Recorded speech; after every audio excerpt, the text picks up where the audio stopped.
What's going on, ladies and gents? Welcome to another episode of Super Smash Bros. Wii U Classic Mode. In this episode, we are going to be playing as my brother's favorite character, Mr. Game & Watch.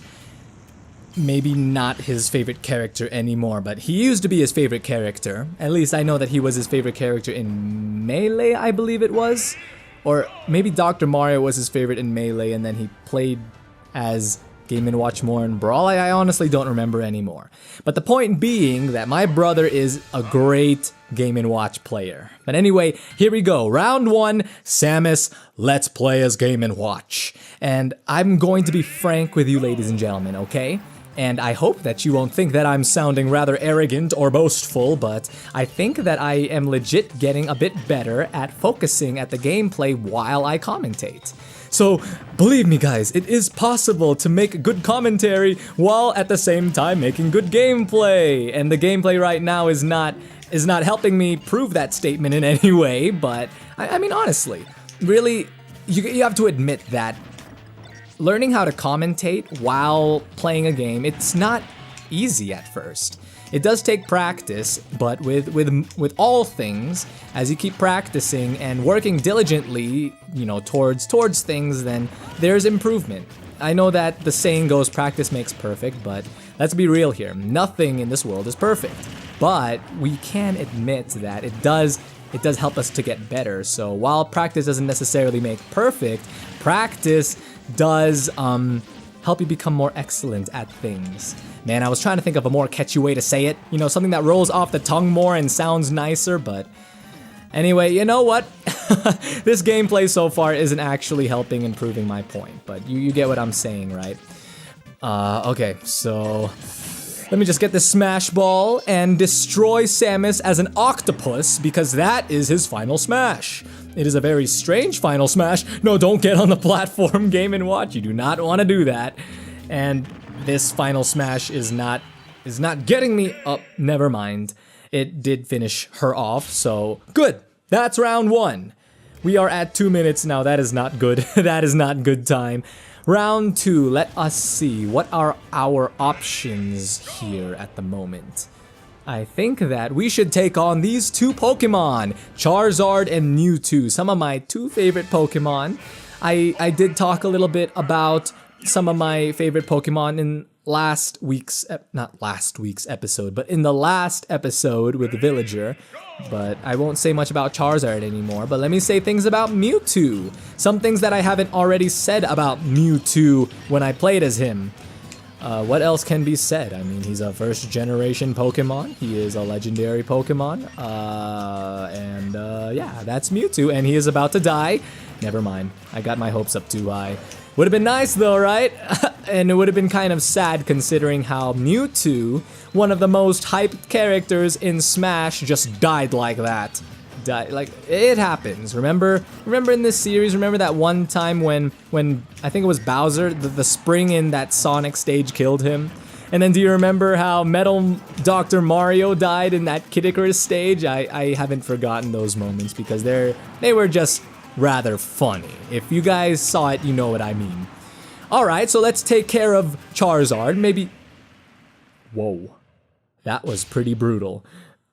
Charizard was just run over by the boat, by the yacht. That is pretty brutal. That is probably the most brutal thing that I have seen in this series so far. And you know what? It wasn't just the yacht running him over that was brutal. Think about it. Charizard is a fire type, okay? He is a fire type, his tail is practically lit on fire, and he landed in the water. So before he died, I think that the fire at the end of his tail was extinguished, and then the yacht killed him. That is pretty brutal. But here we've got Charizard again on our team, alongside Mewtwo and Samus, so we know that they're fine. They are absolutely fine. Charizard, it's a good thing that you are fine, even though you were just run over by a yacht. Alright, so here our opponents are Mario, Zelda, Bowser Jr., and Zero Suit Samus. That is quite the combination. Most of the characters are... Oh, never mind. For some reason or another, I thought that most of the characters were Mario characters, but they're not. Well, I mean, if you count the amount of characters on their team, then most of them are from Mario, yeah. Bowser Jr. and, of course, Super Mario himself. Zero Suit Samus died already. Man, I am having a hard time keeping track of my location here. Oh, man. Let's take care of Zelda first. Let's get rid of the non-Mario character and save the Mario characters for last. How does that sound? Good job, Samus, sending her flying. Or was it Mewtwo? I'm not sure. One of you guys did a good job, so whoever did the good job, good to you. We almost died just now. That would have been very sad. Man, okay, Zelda died already. I don't know where my head is at right now. Okay, and there goes one of our teammates. There goes Charizard, poor Charizard. Oh well, he will always remain in our hearts, or in trophy form, so that's cool. Get out of here, Bowser Jr. That's right, you are done with. Mario, you are about to be done with too after I use my assist trophy, and it is these little sprites from the well-known Game Boy game, Advanced Warfare. No, not Advanced Warfare. Advanced Wars. Advanced Warfare is the Call of Duty game. Advanced Wars is the Game Boy game. So don't confuse yourself the way that I did, okay? That's not something that you want to do. Who wants to spend their time confusing themselves, you know? The only thing that you get from confusing yourself is hurting yourself, you know? Just like what we learn in Pokemon. That's always what happens. And here we go. Let's take care of Pink Luigi here. Or not. Let's take care of Fox instead, and he's probably going to be Metal Fox or Giant Fox. Metal Fox it is. Let's fight Metal Fox in Onet or Onet. Someone please clarify how I should properly pronounce that. Okay, so this shouldn't, at least it shouldn't be too hard. Actually, this might be a little bit hard because, as you know, what makes metal characters difficult to fight is how it's difficult to send them flying because of their weight. Normally, what would make up for that is the fact that they fall a lot quicker, but here there are no pits, you know, we need to focus on sending Fox flying, and that is not an easy task. Alright, let's grab him, hit him with our bell, juggle him a little, and then watch as he doesn't die yet. Come on, Fox! Oh my goodness. I really like Game & Watch's moveset, by the way. How they took all of those different Game & Watch games that were released. When were they released? Was it the 70s, the 60s? Was it possibly the 80s? Some of you guys are going to have to inform me because that is something in which I am lost right now. When did Game & Watch become popular? When was it first released? All right, Fox, what we're going to do is, yeah, do that.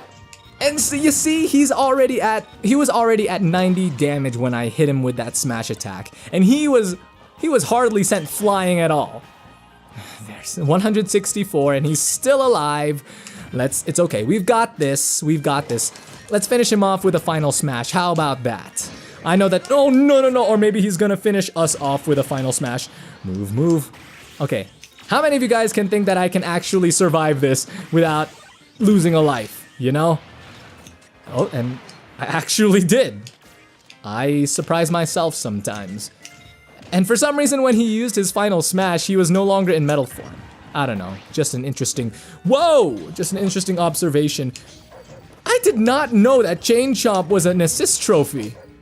I do not ever recall receiving Chain Chomp as an assist trophy in this game.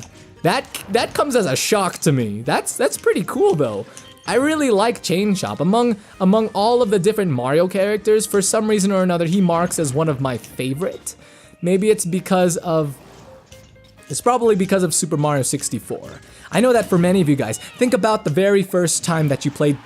Whoa! What just happened? Did Chespin just explode? Is that, yeah, that's Chespin, right? And, okay, whatever. But think about the first time that you played Super Mario 64, okay? You entered your very first painting, which was of course Bob-omb Battlefield, right? And you're just enjoying your time, looking at this beautiful 3D scenery because, of course, Super Mario 64 was the very first 3D Mario game. And then you run into Chain Chomp. And then you're both terrified and at the same time in awe because Chain Chomp is a pretty cool enemy. Maybe part of the reason why I like Chain Chomp so much is thanks to Double Dash. I'm like all over the place right now. But then again, when it comes to my commentary, whenever am I not all over the place? You get my drift. But with Mario Kart Double Dash, I remember that if you played as either Baby Mario or Baby Luigi, then Chain Chomp was basically the special item that you could get as those two characters. And think about collecting that or using that Chain Chomp in Mario Kart Double Dash. How it was such a powerful thing, like it would not only push you forward, like help give you a boost, but it would crush all of the opponents that you pass. It was such a cool item. I loved getting Chain Chomp in that game. And that was one thing that was unique about Mario Kart Double Dash, how there were special items for each character. I think that for the Mario brothers, Mario and Luigi, it was the fireballs. For Princess Peach and Daisy, it was this like protective heart barrier that would keep you from getting hurt by certain items. Like, I know that it protected you from banana peels on the floor, but other than that, I know that it didn't protect you from blue shells, did it? You guys are going to have to enlighten me. I've been asking a lot for your input on things in the comment section, haven't I? Because of my lack of some video game knowledge, but yeah, that's what was interesting to me about Mario Kart Double Dash. You know, how each character had an item that was unique to him or her. It was a concept that they took out in future installments of Mario Kart, but I guess that does kind of help with balancing. I know that when people think of balancing, they tend to think of fighting games like Smash, but, you know, even games like Mario Kart have to be balanced too. Alright, you know, games with characters that have unique statistics, they have to be balanced in order to be fair, in order to be as enjoyable as they can be. Alright, there's not much to say right now, we're just taking out a bunch of Miis, nothing new here, nothing new here. Really, there's nothing new about Classic Mode. This is, I believe, the 19th episode of Classic Mode. Think about that. We have been going through 19 episodes of Classic Mode, and yet some of you have stuck around for this series, and I really, really do appreciate it. You guys are the best. And I remember being asked, you know, am I not getting sick of all of these rounds of Classic Mode? I'll admit that it does get repetitive at times, but wait a second, I've said this already. Yeah, I've talked about this before. Never mind. Basically, even though it does get repetitive at times, it is Smash Bros, so Smash Bros is fun after all. Oh man. Oh whoa. My bad. For some reason, I thought that I was. I thought that I was the Mii that was just sent flying. No, I'm not a Mii. I'm Mr. Game & Watch. But eventually I'm going to have to play as a Mii, and we will see how that goes.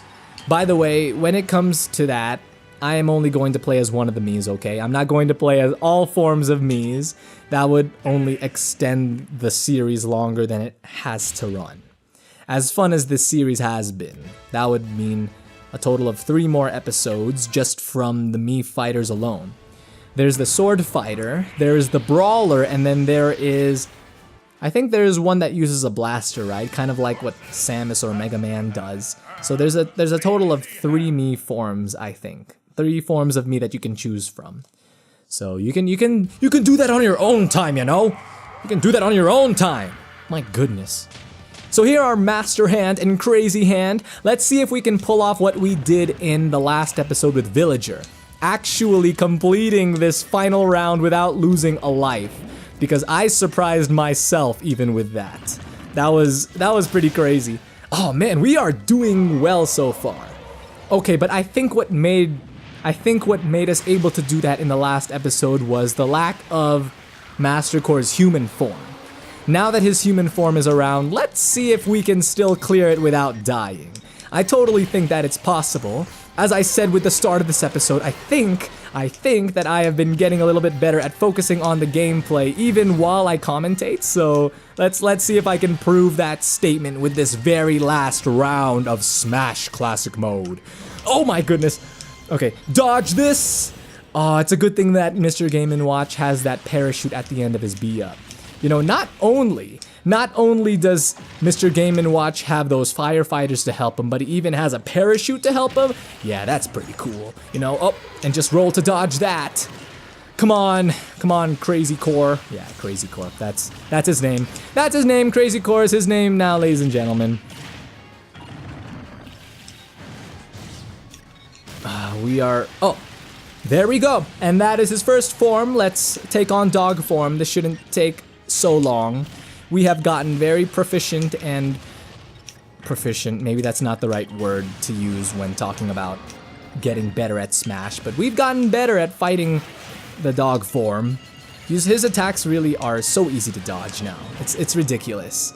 I mean, what I can take away from this series is that now I am a much better classic mode fighter. Yeah! And here's sword form. Nothing new here.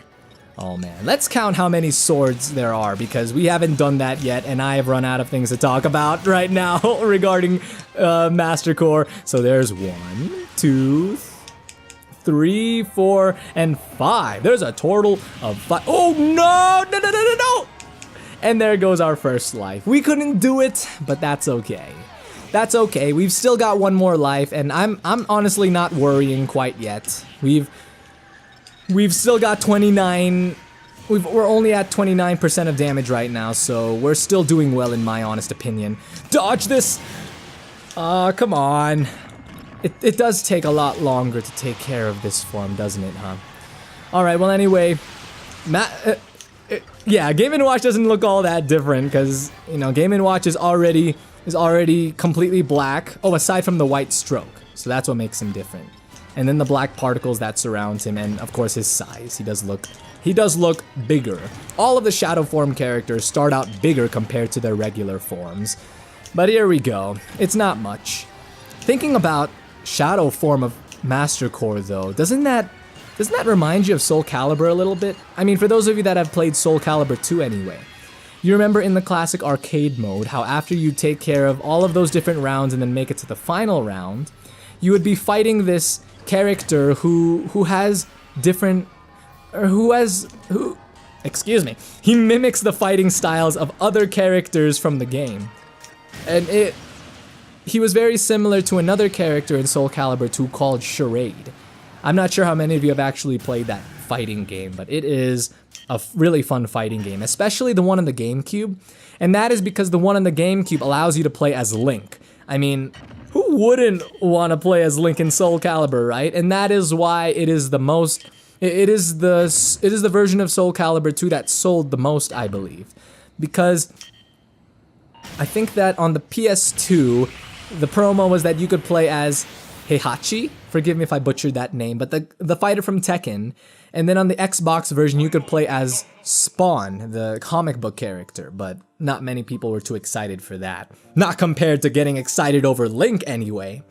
But here we go, that is where we're going to wrap this episode of Super Smash Bros. Classic Mode. Thank you guys for tuning in. If you enjoyed the episode, please don't forget to leave a like. It really, really helps in growing the channel. And if you would like to see more from me, don't be afraid to hit that big red subscribe button. I will see you guys in the next episode of Super Smash Bros. Classic Mode. But until then, take care.